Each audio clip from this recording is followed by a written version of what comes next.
जिंदाबाद। गाजियाबाद से पंडित जी पहुंच चुके हैं और कुछ ही देर में मुख्य कोऑर्डिनेटर आकाश आनंद भी पहुंचने वाले हैं। पंडित जी, क्या मुख्य मुद्दे रहेंगे जिनको लेकर आप इस चुनावी रण में कूदे हैं?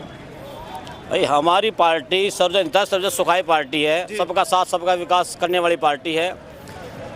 4 बार हमारी बहन जी सरकार रही है उत्तर प्रदेश में, सभी को साथ लेकर चली है, हर वर्ग को साथ लेकर चली, सबका सम्मान मिला है। आगे भी सबका सम्मान, सबकी हिस्सेदारी रहेगी। और जो मेरी लोकसभा के गाजियाबाद के मुद्दे हैं, विशेष तौर से यहाँ की पानी निकासी और कई कॉलोनियों में पेयजल की व्यवस्था खराब है बहुत ज़्यादा, उन पर काम करेंगे।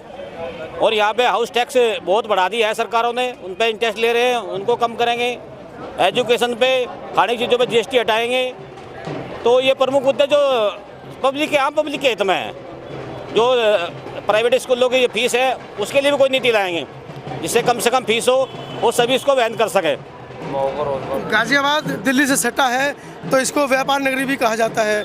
और जिस तरीके से इस वर्तमान सरकार ने गाजियाबाद के जो मुख्य बाजार लगते थे उनको हटाने का काम किया है, कहीं ना कहीं एक बहुत बड़ा वर्ग है जो कहीं ना कहीं अपने बिजनेस, अपने धंधे को लेकर चिंतित है। उनके लिए कुछ प्लान है आपके पास? सभी छोटे बड़े उद्यमियों का ध्यान रखा जाएगा। इसी के बराबर में हमारा गौतम बुद्ध लगा हुआ है, नोएडा बोलते हैं जी। उसमें इसमें धरती आसमान का फर्क है जी। सिर्फ सुविधाएं को लेके, जो सुविधाएं नोएडा के अंदर हैं वो सुविधाएं सेम यहाँ ट्रांसफर कराएंगे। उसके लिए जी जान से मेहनत करेंगे, पूरा जोर लगा देंगे। युवाओं के लिए क्या कहना चाहेंगे? युवाओं के लिए रोजगार की व्यवस्था करेंगे। जो हमारे एरिया में लोकसभा में उद्योग आएंगे उनमें भी हिस्सेदारी युवाओं की रहेगी, रोजगार देंगे। और सरकार के द्वारा ऐसी नीतियाँ लाएंगे सभी को रोजगार मिले और स्वरोजगार मिले। जमीन पर पकड़ बहुत बढ़िया है। मेरा SC समाज, मेरा मुसलमान भाई, मेरे त्यागी भाई, मेरे सैनी भाई, मेरे कश्यप भाई, मेरा क्षत्रिय समाज, सब मेरे साथ एकदम जी जान चढ़ के खड़ा है। हम जीत के और अग्रसर हैं और जीत कर रहेंगे। चलिए, गाजियाबाद की टीम को पंडित जी ने कहा है कि सीट को जीत कर लेकर जाएंगे। और जिस तरीके से विकास की इन्होंने बात की है वो अपने आप में एक अनोखा कह सकते हैं कि विकास के लिए बसपा पहचानी जाती है। विकास बहुजन समाज पार्टी का मुख्य वो एजेंडे में नहीं रखती हैं। आइए कुछ लोगों से चर्चा करते हैं। गरिमा गार्डन से आई है मैडम, सफेद कपड़ों में, नीले कपड़ों में क्यों नहीं आए भाई? नहीं, सफेद कपड़े तो नीले कपड़े हैं, आपके पास तो है? हाँ, है हमारे पास, सफेद भी चली जाते हैं, व्हाइट भी। क्या आकाश आनंद को सुनने आए हैं? हाँ, आकाश आनंद को सुनने आए हैं। चलिए, एक गरिमा गार्डन से पूरी टीम आई है, एक और टीम यहाँ पर आ रही है। कहाँ से आई है पूरी टीम? ये वार्ड 29 से पार्षद ओमपाल सिंह के भाटी जी के। तो क्या सोच रहे हैं? आकाश आनंद आ रहे हैं, नेता मान रहे हैं उनको? जी बिल्कुल, माने हुए हैं, मान के तोड़ रहे हैं। वो हमारे नेताजी हैं, जो आदेश रहेगा वही मानने। तो क्या लग रहा है, बहन जी को प्रधानमंत्री बनाएंगे अब की बार? बिल्कुल। मुख्यमंत्री कौन आपका? बताएंगे। साथियों नमस्कार, मैं हूं मनोज अंतानी और आप देख रहे हैं समता आवाज़ TV। इस समय मैं हूं गाजियाबाद के मोहन नगर में, जहां पर आज बहुजन समाज पार्टी की एक चुनावी महासभा है। इसको आकाश आनंद संबोधित करेंगे। वो मुख्य वक्ता और मुख्य अतिथि के तौर पर यहां पर पहुंचने वाले हैं। मेरे पीछे जो आप देख रहे हैं वो बहुजन समाज पार्टी का वो मंच है जहां से आज राजनीतिक गलियारों में आकाश आनंद गाजियाबाद की जनता को क्या मैसेज देकर जाएंगे वो देखने वाली बात है। कल वो नगीना में थे और नगीना में जिस तरीके से वो विपक्षियों पर हमलावर हुए हैं, खासकर उन्होंने मोदी सरकार की जो विफलताएं हैं और दूसरे जो विपक्षी लोग हैं उनके ऊपर जिस तरीके से हमला किया है, वो खुलकर बोल रहे हैं, अपनी बात को रख रहे हैं। मंच पर कुछ बहुजन समाज पार्टी के कार्यकर्ता हैं, इनसे भी चर्चा करेंगे क्या वो मुद्दे हैं जिनको लेकर बहुजन समाज पार्टी इस बार रण में उतरेगी। बहुत बहुत आभार। कहने के लिए तो आदमी कुछ भी कह सकता है, कहने और करने में अंतर होता है। जी, अंतर नहीं, वो दिखा रहे हैं, वो जमीन पर दिख रहे हैं। नहीं, ये सब केवल मीडिया कुछ भी कहे, लेकिन ऐसा कुछ नहीं है कि जो कहते हैं वो कर नहीं सकते, और जो नहीं कहते हैं वो करके दिखाते हैं। माननीय बहन जी ने किया उत्तर प्रदेश में। चलिए, हमारे बीच में इसी बीच जगजीवन राम जी आ चुके हैं, वरिष्ठ वो हैं पदाधिकारी।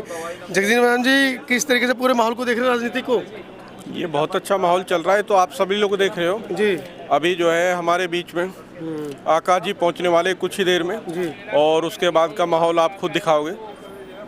तो क्या लग रहा है जिस तरीके से आकाश आनंद खुलकर पहले से परिपक्व होकर वो विपक्षियों पर हमला साध रहे हैं, कहीं ना कहीं वोटर्स को आप अपनी तरफ आकर्षित कर पाएंगे? जो वोट प्रतिशत पिछले दिनों घटा था उसको बढ़ा पाने में कामयाब हो पाएंगे? नहीं, वो तो चल रहा है। देखिए, जैसे ही युवा नेता हमारे बीच में है तो सारे युवाओं का बहुत जोश है और वो अब इस बार चुनाव में दिखाई भी देगा आपको। चुनाव में दिखाई देगा। कुछ और साथी हैं, उनसे चर्चा करते हैं। क्या लगता है जिस तरीके से आकाश आनंद खुलकर सामने आए हैं, विपक्षियों की बखिया दे रही है, कल भी नगीना में उन्होंने बड़ा ऐतिहासिक भाषण दिया है, लोगों को खींच पाने में सफल हो पाएंगे? बिल्कुल खींच पाने में सफल हो नहीं पाएंगे, सफल हो चुके हैं। आप नगीना में देखिए, जिस तरह अपार भीड़ ने आगे बढ़ चढ़ करके हमारे राष्ट्रीय कोऑर्डिनेटर साहब का जिस तरह से स्वागत किया है, ये हमारे लिए बड़े फ़ख्र की बात है। और वो यूथ आइकॉन है, उनको भीड़ को बुलाने की ज़रूरत नहीं पड़ती है, भीड़ उनके नाम से खुद स्वयं चल के आ रही है। हमने कहीं कोई व्यवस्था नहीं की है। आप नगीना में देखिए, हज़ारों की संख्या में लोग बाहर थे, अंदर जो क्योंकि चुनाव का माहौल है, परमिशन लिमिटेड थी, फिर भी हज़ारों की संख्या में लोग बाहर थे। तो अपार भीड़ है और हमारे राष्ट्रीय लीडर हैं, हमारे नेता हैं, उनको सुनने के लिए हर यूथ आइकॉन जो है उनको मानता है। वो कह रहे हैं कि हम आजमगढ़ में अपना कोई उम्मीदवार नहीं खड़ा करेंगे आपके सामने, हम बहन जी को जिताने के लिए ऐलान करेंगे और खुद भी जाएंगे। चंद्रशेखर रावण के शब्द हैं ये। देखिए, वो कुछ भी कह सकते हैं, हर आदमी की अपनी, हर आदमी स्वतंत्र है, वो कोई कुछ भी कह सकता है। हमारे लिए जो हमारी नेता और आकाश आनंद जी का जो निर्देश आदेश होगा वो हम पूरा करेंगे। वोट जो बटेगा समाज का, क्योंकि समाज तो एक ही है, वो भी बहुजन समाज की राजनीति कर रहे हैं, आप लोग भी बहुजन समाज की राजनीति कर रहे हैं, तो कैसे, क्या मतलब कैसे सामंजस्य बैठेगा कि आप लोग आगे निकल जाएं या वो आगे निकल जाएं? नुकसान तो समाज का ही हो रहा बटने से। देखिए, बहुजन समाज इस देश में, मेरा ये मानना है कि सबसे जागरूक समाज है, कहीं बहुजन समाज बंटने वाला नहीं है। मैं जिले का उपाध्यक्ष हूँ, मुनव्वर चौधरी मेरा नाम है, मैं मुस्लिम समाज से आता हूँ। और जिस तरह से मुस्लिम समाज को ये पहली बार हमने देखा है कि बहन जी की तरफ अब बिन बुलाए मूव कर रहा है। उन्होंने देख लिया कि हमने समाजवादी पार्टी को एक तरफा वोट दे करके देख लिया, कभी उनका भला होने वाला नहीं है। अब आप देखना, आने वाला समय आदरणीय बहन जी के नेतृत्व का होगा और बहुत भयंकर तूफान बहुजन समाज पार्टी के पक्ष में आने वाला है। चलिए, बसपा ने तो मुस्लिम समाज को उम्मीदवार बनाया है, दिल्ली में तो किसी भी पार्टी ने एक भी उम्मीदवार मुस्लिम समाज से नहीं उठाया। देखिए, मैंने जैसे कहा, जो बाबा साहब को मानने वाले लोग हैं, हमारी आइडियोलॉजी अम्बेडकरवादी आइडियोलॉजी है, वो लोग जान चुके हैं कि जितने ये दूसरे दल हैं, ये मुसलमानों का आज तक इन्होंने इस्तेमाल किया है, चाहे कांग्रेस हो चाहे सपा हो। अगर सम्मान देने का काम किया है तो केवल और केवल बहन जी ने किया। और मैं आपको इसका छोटा सा उदाहरण बताता हूँ। मुस्लिम समाज जो है वो प्रोफेट मोहम्मद सल्लल्लाहु अलैहि वसल्लम को मानता है और उन्हीं की दी हुई ज़िंदगी को अपनाना चाहता है। आपने कहा था, इल्म हासिल करो चाहे आपको तूल जाना पड़े। तूल का मतलब दूर का होता है, वही बहन जी ने हमारे लिए किया है। हमारे पूरे भारत के अंदर उर्दू फारसी यूनिवर्सिटी नहीं थी। आप देखिए, जब 2007 से 12 तक सरकार आई, बहन जी ने कहा हम मुसलमानों को क्या दे सकते हैं। उस समय के जो हमारे काबीना मंत्री बहन जी के नज़दीक थे, उन्होंने कहा बहन जी मुसलमान सब कुछ कर लेगा, शिक्षा में पिछड़ा हुआ है। तो बहन जी ने उर्दू फारसी बोर्ड का गठन करके उर्दू फारसी बोर्ड बनाने का काम किया। लेकिन ये इस बात को प्रचारित नहीं किया जाता है। प्रचारित उस समय के लोग नेता नहीं कर पाए। ये हमें हमारा दुर्भाग्य रहा। मैं 2006 से पार्टी का सदस्य हूँ, 12 से सक्रिय राजनीति में हूँ, पदाधिकारी हूँ कंटिन्यू 12 से। और ये हमारा दुर्भाग्य रहा कि हम बहन जी को कामों को नहीं गिना पाए। बहन जी ने इतने काम किए। अगर हम बहन जी, मीडिया तो हमारा है ही नहीं, सिर्फ बहुजन मीडिया जो है वो हमारा है, मीडिया हमारा नहीं है। बहन जी ने अनेकों काम किए, अगर हम वो काम गिना देते तो हम कभी सत्ता से नहीं जाते। ये तस्वीरें साहिबाबाद विधानसभा की टीम है पूरी जो यहाँ पहुँची है और आप देख रहे हैं सीधा समता आवाज़ टीवी के माध्यम से ये ऐतिहासिक तस्वीरें। और चर्चा करेंगे लोगों से, क्या इस बार की रणनीति जो है बसपा की वो किधर लेकर जाएगी। मेरे साथ इस समय पवन गौतम है, बहुजन समाज पार्टी के और नेता हैं, और इनसे जानेंगे। पवन जी, युवाओं को बहन जी मौका दे रही हैं और एक तरफ एक युवा समाज का ही बहन जी को ललकार रहा है। देखिए, ये तो समय का परिवर्तन है। जब जब आग निकलती है तो उसका धुआं भी निकलता है और उस धुएं को कंट्रोल करने के लिए बहुत कुछ सहन करना पड़ता है। और बहुजन समाज पार्टी की जो आंधी है ना, उस आंधी में जो बड़े बुजुर्ग हमारे योजना बना के दे, अपना जितना भी श्रम लगा के दे, उन्होंने आंधी को तैयार कर दिया। पर उसको थामने के लिए युवाओं को बागडोर देना जरूरी है, क्योंकि नया दिमाग, सोच बड़ी होती है। और यही सोच बाबा साहब की थी। बाबा साहब ने कहा कि मेरे जितना भी समाज है वो सब चलते रहना, बैठना मत। और वही सोच बहन जी की है, बहन जी भी हरदम एक प्रयोग करती रहती है। उन्हीं में से एक युवा नगीना में दहाड़ रहा है, बहन जी को ललकार रहा है। देखो, मैं सब अपने भाई हैं, मैं बिरादरी के भाई की किसी की बुराई नहीं करना चाहता, पर उन्होंने गलत किया है। गलत इसलिए किया है कि हर कोई एक संगठन के रूप में काम करता है। तो बहन जी को सही करना चाहिए था, अपना उम्मीदवार नहीं खड़ा करना चाहिए था वहाँ पर। नहीं तो आप एक बात बताओ, आप बसपा की वोटों पे चुनाव लड़के आप अपने आप को जिंदा कैसे दिखा सकते हो? आपका खुद का वोट बैंक किसी और चीज में अप्लाई हुआ हो तो बताओ। कहीं और आपने पार्षदी लड़ाए हैं, आपने पार्षदी में भी अपना एक्सपेरिमेंट दिया है। आजाद समाज पार्टी को कह रहा हूँ, आपके कितने प्रत्याशी आए मुझे बताइए। आप लोकसभा लड़ने की सीधे तैयारी कर रहे हो। अगर आप बहन जी में आस्था रखते, साहब काशीराम की फोटो आप लेके चलते हो, काशीराम में आस्था रखते हो, 100% आपको बहुजन समाज सम्मान देता। आपने उनको गुमराह करके काशीराम साहब की फोटो का इस्तेमाल करके समाज को ठगा है, समाज का गलत इस्तेमाल किया है, इसलिए आपको समाज कभी माफ नहीं करेगा। तो वो तो बहन जी के पीछे पड़े हुए थे, बहन जी ने लिया ही नहीं उनको। नहीं तो बहन जी एक बात बताओ, बहन जी ये कहती हैं आप आओ मेरी पार्टी में, आपका सम्मान है, कोऑर्डिनेटर के रूप में काम करो, क्षेत्र की सेवा करो, सींचो, पहले देखो माहौल। आप पहले अब सीधे आप ये कहो कि मुझे चुनाव लड़ा दो तो कैसे होगा? नहीं, वो तो कह रहे थे कि मुझे बहन जी मिल तो ले कम से कम एक बार। नहीं, ऐसा नहीं है। क्या बहन जी जब सहारनपुर का कांड हुआ था, क्या बहन जी गई नहीं थी उनके गांव में? उनका अगर अस्तित्व था तो अगर बहन जी जब आपके गांव में आई थी तो आपको सब्बीरपुर में जाके मिलना चाहिए। आप फरारी काट रहे, वो तो फरारी काट रहे थे। एक मैं बात का एक छोटा सा सार कहना चाहूँगा, क्योंकि मैं बहुत छोटा सा नेता हूँ, बहुत छोटा सा नेता हूँ।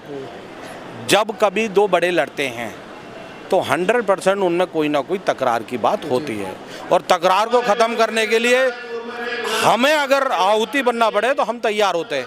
हमें अगर मौका मिलता कि आप लोगों की तकरार खत्म, ऐसे बहुत सारे ऐसे लोग हैं जो इस तकरार को भी खत्म कर सकते थे और संगठन को एक सूत्र में मिलो के संगठन को मजबूत करना चाहते थे, मजबूत कर सकते थे। तो क्या रणनीति इस बार की है, कैसे बहन जी को प्रधानमंत्री पद तक पहुंचाओगे भाई? देखिए, आपने देख लिया अंग्रेजों वाली शासन फूट डालो राज करो नीति चल रही है, और हिंदू मुस्लिम करा करा के और कोई काम नहीं दिखा रहे, क्योंकि इनके पास काम गिनाने के लिए बहुत हैं, धरातल पे कुछ नहीं है। कहते हमने 80 करोड़ लोगों को राशन बांट दिया। अरे 80 करोड़ लोगों को तुम शिक्षा बांटते तो बात करते ना, 80 करोड़ लोगों को स्वास्थ्य मुफ्त बांटते तो बात करते, 80 करोड़ लोगों को आप नौकरी देते तो बात करते। आपने उनको भिखारी बना के आप कह रहे हो कि हमने ये राशन बांट दिया। आप एक तरफ तो किसी को कहते हो कि रेवड़ी बांटते हैं, दूसरी तरफ आप खुद का प्रचार ये करते हो कि हमने 80 करोड़ लोगों को राशन बांट के लाइन में लगा दिया। और आपको बता दूं, हमारा समाज ये जाग चुका है, जान चुका है।